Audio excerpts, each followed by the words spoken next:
You ready? Am I doing you, Darwin? Oh, and what's my favourite film? Yeah, okay. Right. I can even pretend to think about it. No, go on. Yeah, go on. Do a fake thing. What's my favourite film? Oh, I've got to see Lion King. How's that? Do we like that? Yeah. How do you find out about it? Like. Wait, are we filming right now? Yeah, we're filming right now. I think my favourite film is no. I'm 100% sure that my favourite film is Disaster Artist. Yeah. There's so many that have chopped and changed, but the Disaster Artist has been the one that's been there for like the longest time. Like I watched her was great. But you loved her. I loved her so much. I loved her though. No, but like there's something that nothing else but the Disaster Artist can capture. Okay. My favourite film at the moment would be Edge of 17. I have a lot of favourite films. My favourite film? Yeah. My favourite film is Blade Runner 2049 because it's the best sequel ever made. Disaster Artist is like a biopic about the making of The Room, which is the worst film I've ever made. And as soon as I found out about The Room, I think then the Disaster Artist trailer came out. It's and like then you went to see it in the cinema. Yeah. It's that one. It's that trailer where it's Johnny doing the "Oh hi Mark" scene. Yeah. And it's amazing. Edge of 17 is a coming of age film. It's like a comedy drama, which is just my favourite kind of film. It's about a girl called Nadine, who's played by Haley Steinfeld. Got it right this time.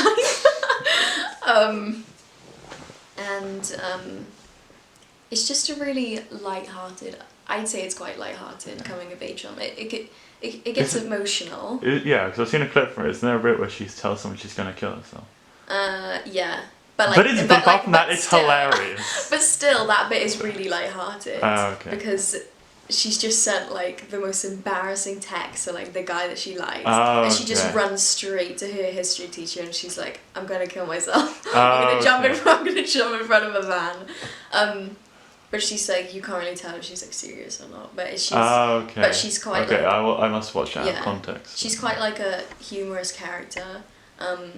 And like her history teacher also like is humorous as well. He doesn't really take her seriously. Who's the history teacher? He's played by Woody Harrelson. I don't remember his name. Okay. Yeah. But he basically responds with like, you've just wasted like this amount of time out of my lunch. Like go away.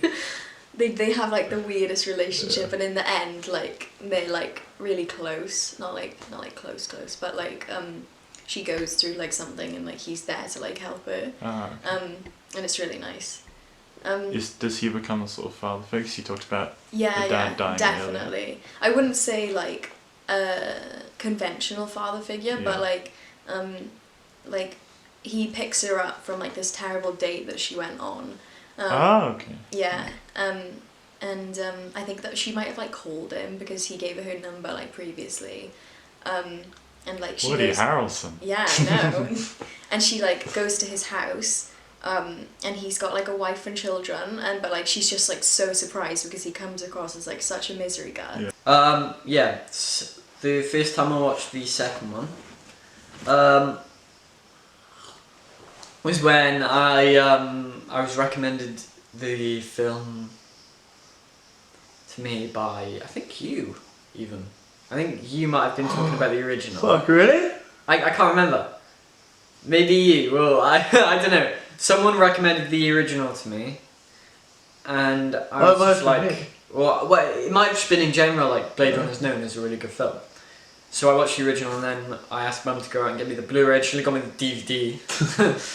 I found out about The Lion King when I was a kid, you know? Who didn't know what The Lion King was when they were a kid? When it came out, it was one of the most critically acclaimed animated features of all time. It broke the world, you know? It told a touching story. It had a soundtrack by Elton John. I just remember going down and speaking to my dad and just being like blown away, because there's just a handful of films that just, when they're done, you just kind of feel like, wow.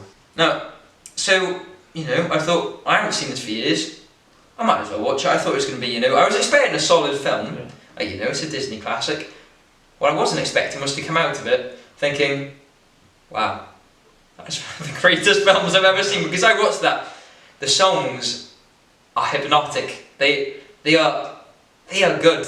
They are real good. Like, the one song I don't like, and this one that a lot of people love, like Georgia Crimp. Don't know if you know who Georgia Crimp is, but she was like, ooh, I Just Can't Wait to Be King is the favourite one. No, Just Can't Wait to Be King is the worst song in the song. Okay. Unpopular opinion.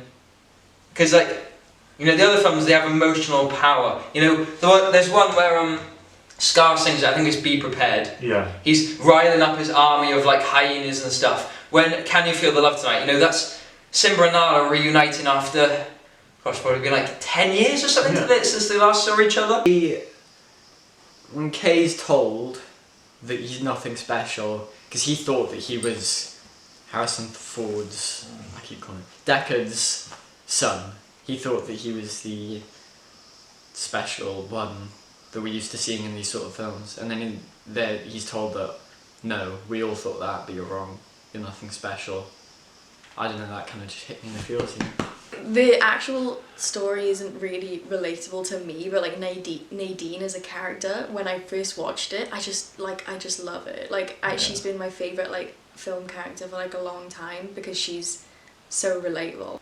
Like, often they get like that age quite wrong. You know what I mean? Like, they don't represent like 17-year-olds or like 16-year-olds very well. Yeah, there's very stereotypical and like Nadine is just so relatable. Like, I can't even get it across. Like, she gets like bad haircuts. Like, she's such a drama queen. And like at one point she goes on about her best friend, and like, cause she gets acne like around like age 15, so it's just like really relatable. In my life at the time, I think before watching it, La La Land was my favourite. That's because La La Land is so... It's very divisive, but like La La Land is so good to me as a creator, because I think it's like creative struggle, right? Of just like, no one really gives a fuck what you're doing until you've like got a fucking jazz club, or until you're in that big movie. But up until that point, it's like, you just keep trying, and no one really seems to like paying you attention. And the disaster artist does that as well, but it does it in like a comedic way, and it's basically just Tommy Wiseau in the film just keep going until he fucks up so much that people love it. I never knew anything about Blade Runner or anything going into it. Oh, so you didn't watch the first one before? Oh no, I did. I didn't know anything before watching the first one either. Okay. I kind of watched them in the space of 2 days. And I was lucky enough not to know anything about the plot of the second one going in. Which you had the same experience, and you didn't like it as much, did you? But it was... Oh, the only thing I knew about 2049... Because they kept it really tight wrapped. They kept it really tight, if you watch interviews with them, they're just like, what can you tell us about the plot and that? The only thing I knew about 2049 is that Harrison Ford was not in it much. He's in and it. That made it better for me. Yeah, he's not in it that much. Do you... Yeah, because going into it, you kind of think, right, where's Harrison Ford? He's not in it that much. Were you disappointed by that? You kind of expect him to be there, and you sort of in the back of your mind like, come on, where is he? So that would be the only flaw I can think of. Looking back on this, what I didn't realise as a kid when I watched it was how deep it was. Like, it tells a very strong, emotionally connecting story. It tells a very strong musical story. And when when you're a kid, you watch these films and you see what's on the screen, you see something pretty, you see something catchy, you're like, oh yeah, let's go, yeah, woohoo, Star Wars prequels as a kid. we don't need to go there. We don't need to go there, but yeah, and it's true with a lot of them, like Monsters Inc. When I rewatched, that's another one of my favourite films that I rewatched for the same reason, because I thought I'd revisit it. The Disney films and the Pixar films, they have a lot of depth that you can't really comprehend when you're a child, but when you appreciate them now, because like, you know, it's easy for like, let's say, I haven't seen Secret Life of Pets, so I'm going off on a whim. Okay, go on. But, you know, they chuck out garbage like that all the time. You know, they could just chuck out, you know, like... The Ugly Dolls film is absolute garbage. Is that Trolls? It looks the exact same, I can tell you that. Wait, there's another... Ugly Dolls film. Remember in like year 7 when you made Ugly Dolls? Yeah. It's like that, but a film, and it's like, you don't have to be you. No, as in, you can be you. I swear that's what they're all about. That's what they're all fucking about, the same thing. But Lion King is different. Yeah. Do you remember what... Because you make the films. I do. You make the films, do you remember what part you, like, took away from it in terms of, like, film language?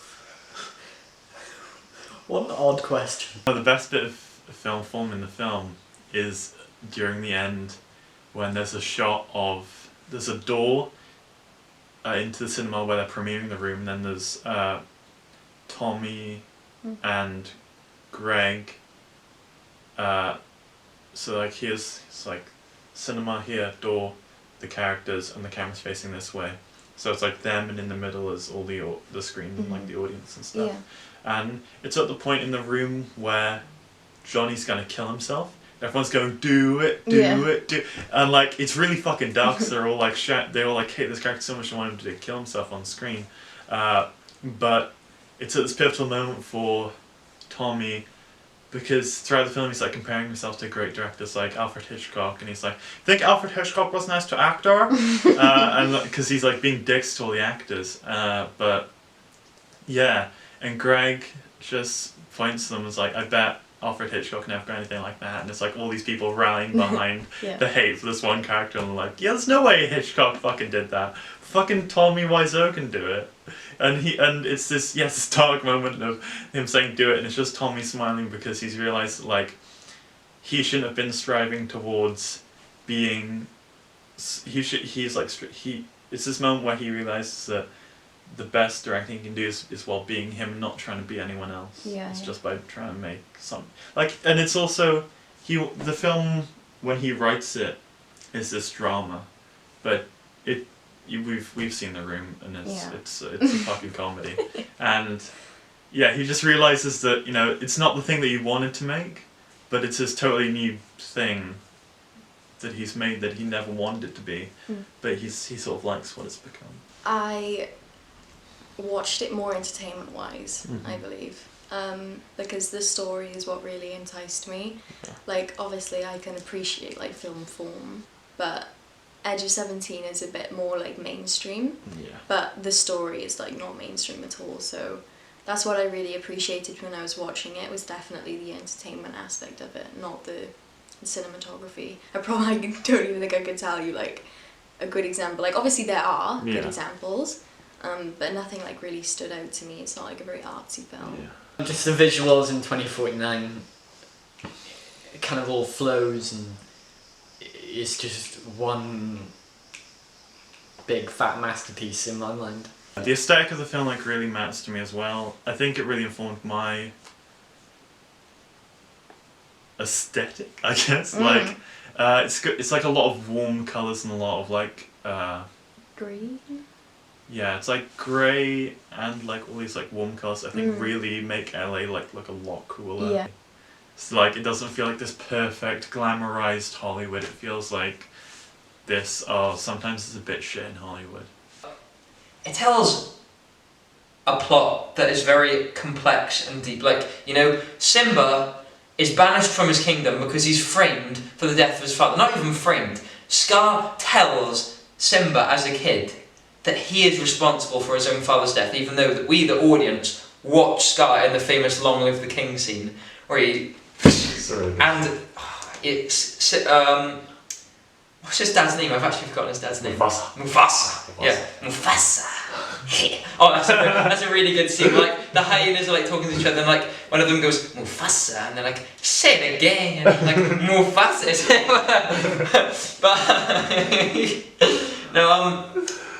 But yeah, it's, you know, it's a story of becoming who you're meant to be. Because Simba, as fun as the, I mean, it's a short part when you think about it in comparison, but the part where he's with Timon and Pumbaa, he's escaping. If you don't mind me saying, but like Simba's like when he's told about the death of his father, he'll be blamed for it. Like he's told who he's gonna be, but then he leaves and becomes his own person.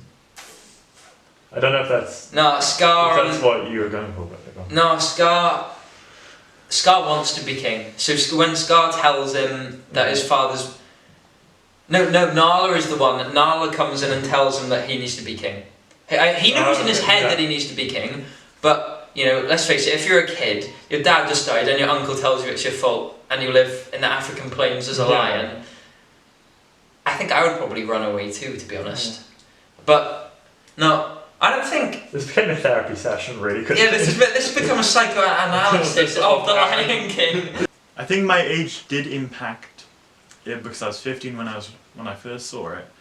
But I think my age only impacted it as far as when you're writing films at 15, no one really gives a fuck. Because there's like no realistic way that a 15-year-old is going to be able to make a film. But now that I'm this age, I'm taken more seriously, and, you know, I can do more. Yeah. It seems like less of like a big shot dream now, and if like the film understood my big shot dream, and now it feels more realistic. I think that's the only way the age has sort of impacted it. I've seen it about 3 times now. So when I first watched it, I can't remember if I was 14 or 15, but I would have been 14 in 2016.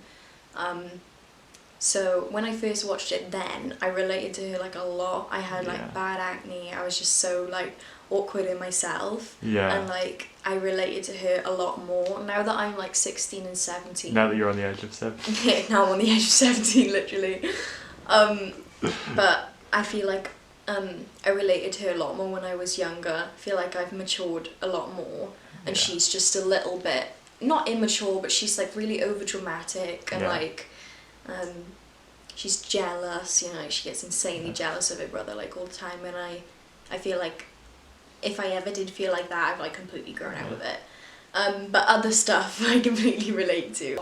I watched it with my little brother. Me and Jake were both looking for something to watch, and I was like, do you want to watch Lion King? And he was like, yeah, sure.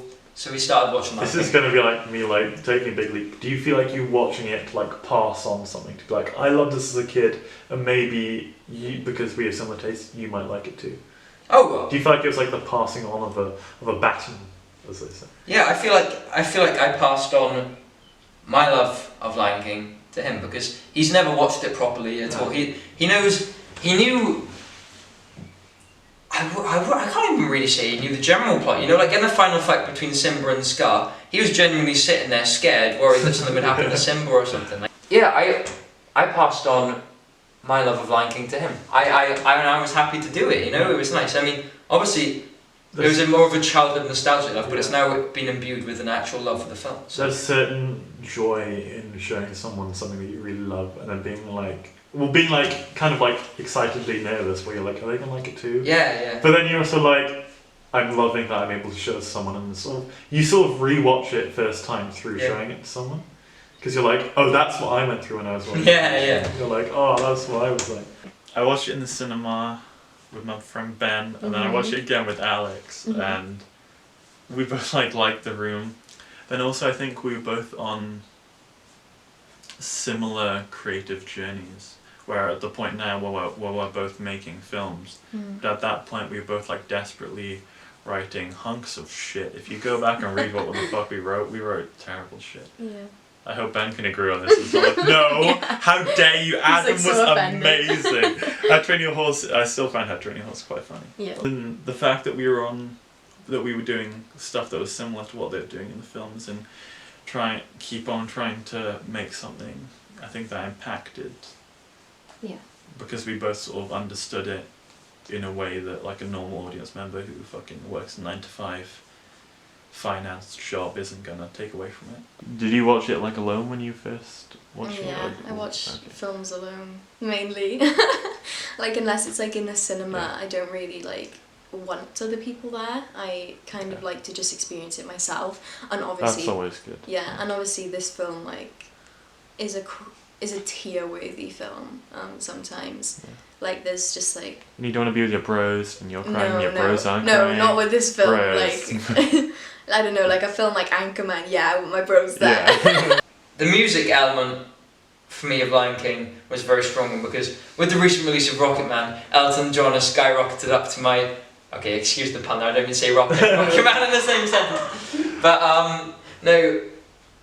I mean, I wasn't a big fan of Elton John when I rewatched Lion King, so that didn't really have any influence. But the music of Lion King is amazing. My favourite line in the whole film exemplifies what Zardoz does great and what the story does great. They're in a restaurant and Tommy sees a producer that like is like a big time producer, and he goes up and start rehearsing Hamlet and he's like, to be or not to be. Yeah. And the producer's like, and he's like being really rude to this producer, just trying to get something, and he's so desperate for it. And the producer's like, it's not gonna happen for you, not in a million years. And he goes, but after that? And it's so good because like, even though it's like really fucking funny, Yeah. it's also him being like, but you know, he's gonna keep going until he eventually gets it, and he's so determined, and I love that. Yeah. And if I was to decide on the best song, I would have to choose between the Hakuna Matata, because it's just endlessly iconic, or Can You Feel the Love Tonight? Not to watch two lions get on each other, that part's a bit weird. Alright. That makes me a bit uncomfortable when like they do their little, because they don't kiss in the film, they just rub noses. I don't like that part. Okay. That's one part that I can't really watch without. Yeah. But it's the song itself is absolutely beautiful. You know, like you have Simba. Well, it starts with Timon and Pumbaa giving a little "I can see what's happening," and they do this little thing where they're talking about, because it's basically a song of two parts. It's a song of love, and it's a song of friendship being broken by love. Because Timon and Pumbaa, they see this as Simba leaving them. You know, they've had him for so many years, and then he's gone. It's like a bird. And you know, it's like a bird leaving the nest. Nala's returned for what, a day? And in a day, she's managed to undo years of friendship. Simba has one verse. Simba's verse is about him conflicting in his head whether he can tell, because the shots in the movie are of them like playing together. You know, they're like jumping in the rivers and swinging and stuff and doing funny stuff. But the songs is that they're not singing it out loud, it's in their heads because they're too afraid to talk to each other. You don't see them talk to each other. Oh yeah, sorry, I forgot about that. No, yeah, but Simba is like, he's afraid to tell her the truth because he still believes that he killed his father. So he in his head, despite the fact that he's coming across as all playful and flirty with Nala, he in his head, you still know that he doesn't believe he's worthy of her or his people. And Nala, on the other hand, you find out in her head, she is afraid that Simba hiding this is him not actually loving her. Like, is it three conflicting opinions? You know, you've got Timon and Pumbaa, they are battling with their fear of the friendship ending. Simba is conflicting with his lack of faith in himself, and Nala is afraid that Simba does not truly believe in her to be the one for him. And yet this is all just, you could just simply see this as all a love song, but it's so deep and complex, and that's why I love the film. If we showed someone who didn't watch The Lion King, it's like the ramblings of two mad people. My favourite thing would definitely be Nadine, like just her character. When I first watched it, I was just like, she's my favourite character. Because the other characters aren't like really likeable. There's her mother, who I just hate. She's really annoying, and I hate the actress that plays her. I don't know her name, but she looks like she's got like a lot of Botox. So I can't like stand it. But then her brother is annoying, but he becomes likeable as well. They both like become likeable to me, but he's like this perfect like jock, you know, like he's a lot fitter and taller than her. Motherfucker. She finds it hard to make friends. And just stuff like that. I think most teens go Yeah. through that anyway. Because other teens are so scary. Fucking terrifying, man. I was like cycling through a park, and I think I've gone to that age where I'm starting to get scared of like 12-year-olds on bikes no, now. definitely. It's Like massive groups. You can see just by analysing one song, there is so much depth. I never even, like literally, that just came to me on the spot. Yeah. Like I never even thought about that. It's all those years of English. Oh, and it's got the musical crescendo when you get all the voices sing at the same time, and it's like, can you feel? And it's just so beautiful. It's so beautiful. I've seen it 6 times, Christ. I think. And what kept me coming back is just showing it to like other people. Yeah. And hoping that they take it. Like my mum took away a totally different thing to me. She was like, Tommy's got a problem. And I'm like, no, Tommy's perfect just the way he is. Okay, so I wouldn't say I haven't gone back to Lion King since I last watched it, and that was the first time I watched it in a very long time. No doubt there.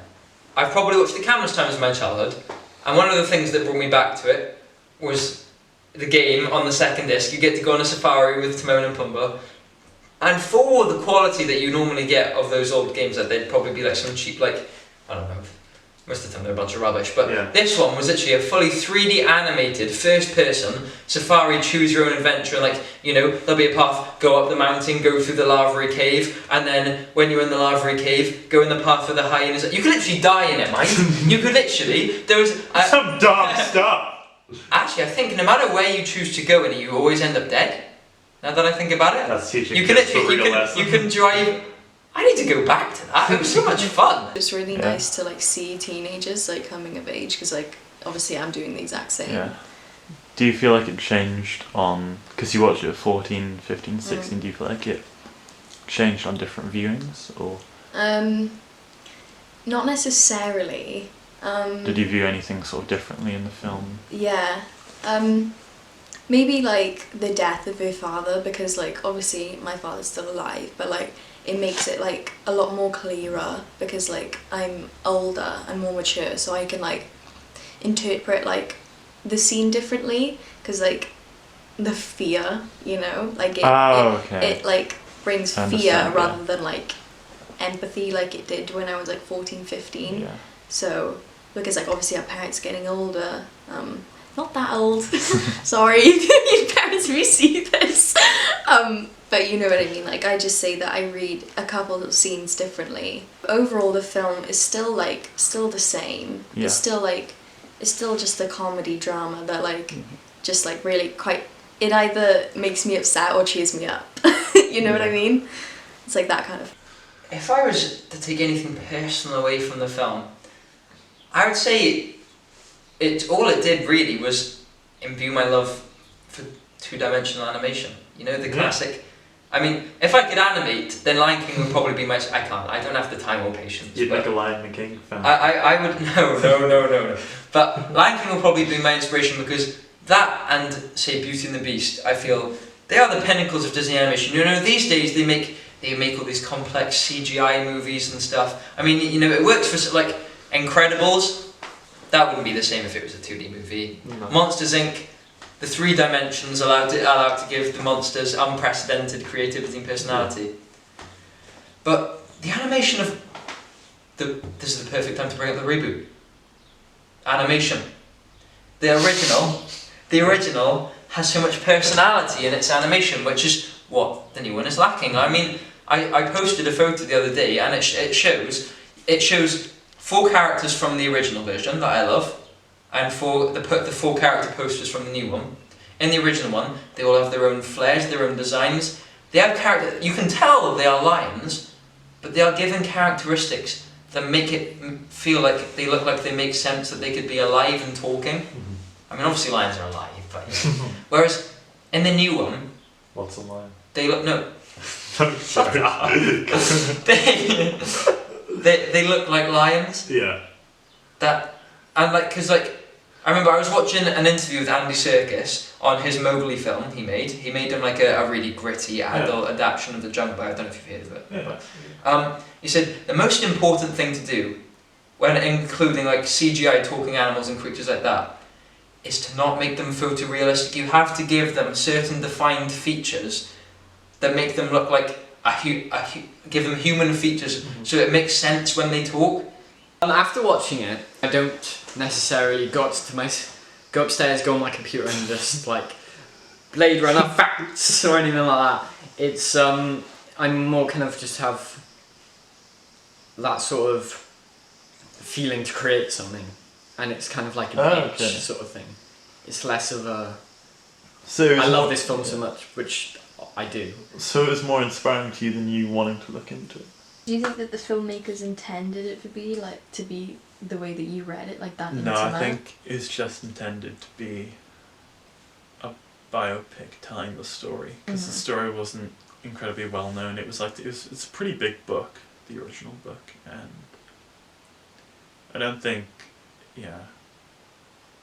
I think from the bits I've read of the book, it's not that entertaining as a book, but as soon as you make it into a film and add the little comedy hijink stuff, then it's a bit more entertaining. Yeah, I don't think they meant for me to take away all these all this thing about Tommy being so determined. Yeah. I think they just intended it to be this journey, but I think as a creator and as someone who was going through a similar thing at the time, I feel like I took away something totally different.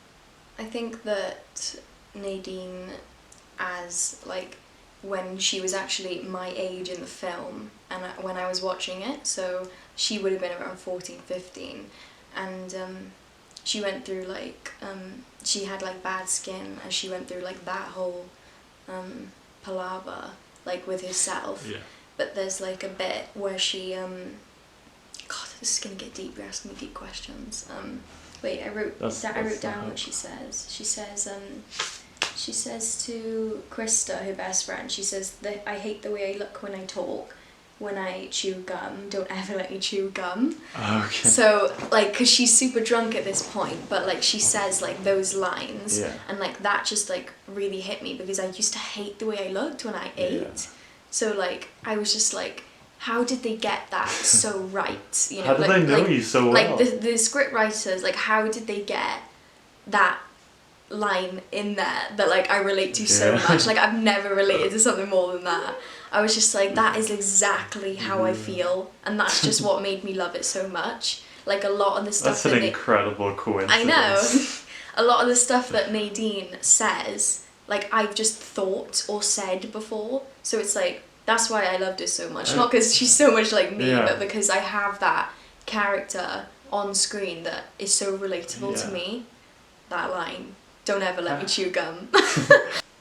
I could give a message to the creators of Lion King. It'd probably just be thank you. I know that sounds stupid, but they made a family film that has more depth and complexity than some films intended for adults. Yeah, one thing I think I'd say to the filmmakers is, I'm sorry that not a lot of people saw it, because those are and I wish more people knew about it and knew about The Room, because it would be such a perfect double billing to watch The Room and then to understand how it was made, because you go from having the best time to having this emotional journey. And that'd be such a good double billing, but no, just I don't know. It's quite sad that not a lot of people saw it, even though how good it was. And I think, I hope other people who make films can watch this. A lot of people, there was a cult following around La La Land, and people understood. Yeah. Fucking Mia and Seb's desire to keep going and stuff. And I think that's the Disaster Artist is the Ubermensch of that idea of just keep on going.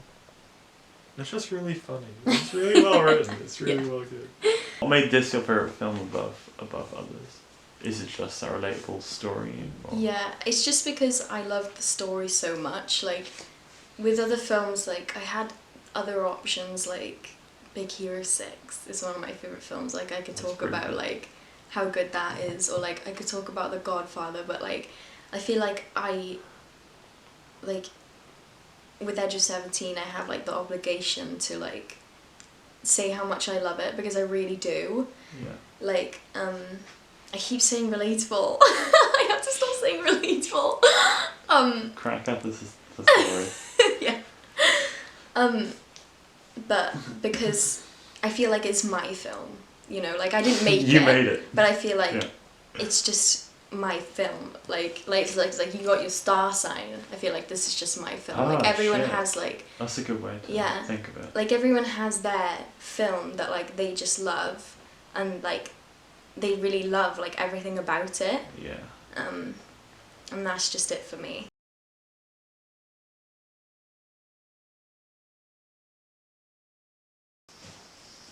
Oh, you are a good boy.